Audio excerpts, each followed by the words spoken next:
മികച്ച വിജയം വയനാട്ടിൽ UDF നേടിയെടുത്തു. ഞാൻ KPC പ്രസിഡൻ്റ് ആയിരുന്നപ്പോൾ 2010 ഒറ്റ പഞ്ചായത്താണ് പോയത്. എൻ്റെ പേര് തിരുനെല്ലി. ബാക്കി എല്ലാ പഞ്ചായത്തും വന്ന് കിട്ടിയത്. അതേ സാഹചര്യം തിരുനെല്ലി കൂടി പിടിച്ച് എല്ലാ 100% സീറ്റുകൾ പഞ്ചായത്ത് സ്ഥാപനങ്ങൾ നേടുവാനുള്ള നടപടിയാണ് ഇത് ചെയ്തുകൊണ്ടിരിക്കുന്നത്. സംസ്ഥാന നേതൃത്വത്തിൽ നിന്നിലേക്ക് ഒരു പരാതി ഇവിടുന്ന് വന്നിട്ടില്ല.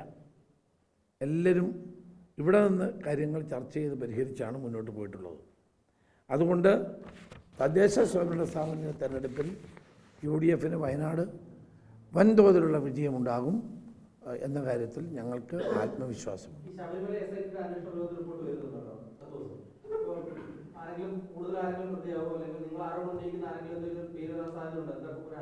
ഞങ്ങൾക്ക് കിട്ടുന്ന വിവരം അനുസരിച്ചിട്ട് മന്ത്രിമാർ ജയിലിൽ പോകേണ്ടി വരുമെന്നാണ്.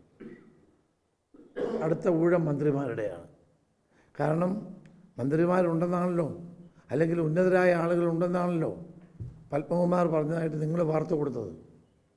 ഞാൻ മാത്രമല്ല, വേറെ ആളുകളുണ്ട്, എന്നെ മാത്രം ബലിയാടാക്കുന്നു എന്ന് അദ്ദേഹം പറഞ്ഞ വാർത്ത വരുന്നു. പക്ഷേ അതുണ്ടെങ്കിൽ തീർച്ചയായിട്ടും ശബരിമലയുമായി ബന്ധപ്പെട്ട കോടാനുകോടി വരുന്ന ഭക്തജനങ്ങളുടെ വികാരത്തെ വ്രണപ്പെടുത്തിയ ഈ സംഭവത്തിൽ ഇനിയും ആളുകൾ ജയിലിൽ പോകും എന്ന് തന്നെയാണ് ഞങ്ങളുടെ വിശ്വാസം.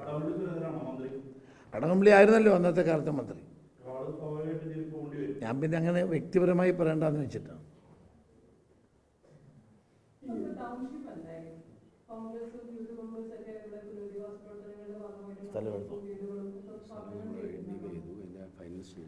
നമ്മൾ കഴിഞ്ഞ KPCC യോഗത്തിൽ ഞങ്ങൾ ചർച്ച ചെയ്തിരുന്നു. നമ്മൾ സ്ഥലം കണ്ടെത്താനാണ് ഇപ്പോൾ DCCയോട് ആവശ്യപ്പെട്ടത്. സ്ഥലം അവർ ഐഡൻറ്റിഫൈ ചെയ്തിട്ടുണ്ട്. അപ്പോൾ സ്ഥലം കിട്ടിക്കഴിഞ്ഞാൽ അതിൻ്റെ നിർമ്മാണ പ്രവർത്തനങ്ങൾ ആരംഭിക്കും. എടാ, ഗവൺമെൻറ് ചെയ്യാൻ കഴിഞ്ഞിട്ടില്ല, പിന്നാണോ ഞങ്ങൾ? അല്ല, ഇപ്പം മുൻകൂട്ടി പറയാൻ മുഴുവൻ പിക്ചറും തരാം. ആദ്യം പറഞ്ഞിട്ട് ഞാൻ എൻ്റെ മുകളിൽ കുഴപ്പമില്ല തരാം. നമ്മുടെ ലക്ഷ്യം എത്രയും പെട്ടെന്ന്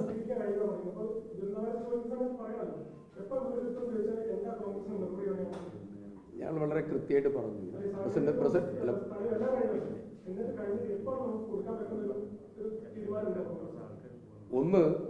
ഒരു കാര്യം അതിൽ ഒന്ന്, ഗവൺമെന്റ് എന്ന് പറഞ്ഞാൽ CPM അല്ല. ഗവൺമെന്റ് എന്ന് പറഞ്ഞാൽ കേരളത്തിലെ പൊതുസമൂഹം മുഴുവൻ. ഇതിലേക്ക് ഈ എൽസ്റ്റൺ എസ്റ്റേറ്റിൽ ഉയരുന്ന വീടിൽ ഞങ്ങളെല്ലാവരും അതിൽ പങ്കാളികളാണ്. കോൺഗ്രസ്, രാഹുൽ ഗാന്ധി അടക്കമുള്ള നേതൃത്വം പറഞ്ഞിട്ടാണ് കർണാടക ഗവൺമെൻറ് 20 കോടി രൂപ അതിലേക്ക് കൊടുത്തിട്ടുണ്ട്. ബഹുമാന്യനായ രമേശ് ചെന്നിത്തല ഉൾപ്പെടെ, ഞാൻ ഉൾപ്പെടെ മുഴുവൻ പാർലമെന്ററി പാർട്ടി അംഗങ്ങളും ഞങ്ങളുടെ 1 മാസത്തെ ശമ്പളം ഗവൺമെൻറ്റിലേക്ക് ഇതിൻ്റെ ഭാഗമായി കൊടുത്തിട്ടുണ്ട്. ഈ എൽസ്റ്റൺ എസ്റ്റേറ്റിൽ ഉയരുന്നത് സർക്കാരിൻ്റെതും പാർട്ടിയുടെയും എന്നുള്ളതായിരിക്കുന്ന ഒരു വിവക്ഷത. സർക്കാർ എല്ലാവരുടേതുമാണ്. അതിൽ ഞങ്ങളുടെ എല്ലാവരുടെയും പങ്കാളിത്തവും. അപ്പോൾ ചില ആളുകൾ അവിടെ ഒന്നും കേട്ട് വീഡിയോ ഇടുന്നത് കണ്ടിട്ടുണ്ടെച്ചാൽ അവരുടെ പാർട്ടിയുടെ ഒരു സംവിധാനം പോലെ ഫീൽ ചെയ്യുന്നുണ്ട്. അതുകൊണ്ടാണ് ഇത് പറഞ്ഞത്. പാർട്ടിയുടേതല്ലത്, അത് കേരളത്തിലെ പൊതുസമൂഹത്തിൻ്റെതാണ്, സർക്കാരിൻ്റെതാണ്. 2, പറയട്ടെ, ഞാൻ മറുപടി പറഞ്ഞു തീർന്നില്ല. 2, കോൺഗ്രസ് പാർട്ടി ഡിലേ വന്നിട്ടുണ്ട്, തർക്കമില്ല. ആ ഡിലേ വരാനുള്ള കാരണം സ്ഥലവുമായി ബന്ധപ്പെട്ടതായിരിക്കുന്ന പ്രശ്നമാണ്. ഞങ്ങൾ ആ സ്ഥലം ഐഡൻറ്റിഫൈ ചെയ്ത് കഴിഞ്ഞു. ആ സ്ഥലത്ത് നിർമ്മാണ പ്രവർത്തനം ഉൾപ്പെടെ എല്ലാ കാര്യങ്ങളും സംബന്ധിച്ച രൂപരേഖ ഫൈനലൈസ് ചെയ്യാണ്. അതിൻ്റെ മുഴുവൻ പിക്ചർ നിങ്ങൾക്ക് ഉടനത്ത് അതിൻ്റെ പ്രവൃത്തി ഉദ്ഘാടനം, അതിൻ്റെ ഡിസൈൻ ഉൾപ്പെടെ മുഴുവൻ പിക്ചറും അടുത്ത ദിവസങ്ങൾക്ക് അകം തന്നെ നിങ്ങൾ വന്നിരുന്നു. 100 വീട് കോൺഗ്രസ് പറഞ്ഞത് പൂർണ്ണമാണ്. യൂത്ത് കോൺഗ്രസിന്റെ അഭിപ്രായം പറയും. യൂത്ത് കോൺഗ്രസിന്റെ അഭിപ്രായം പറയുന്നത് ഞാനാണ്.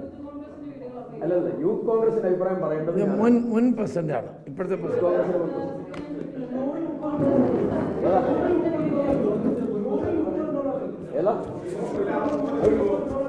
യൂത്ത് കോൺഗ്രസ് പ്രസിഡന്റ് പറയേണ്ടതാണ്.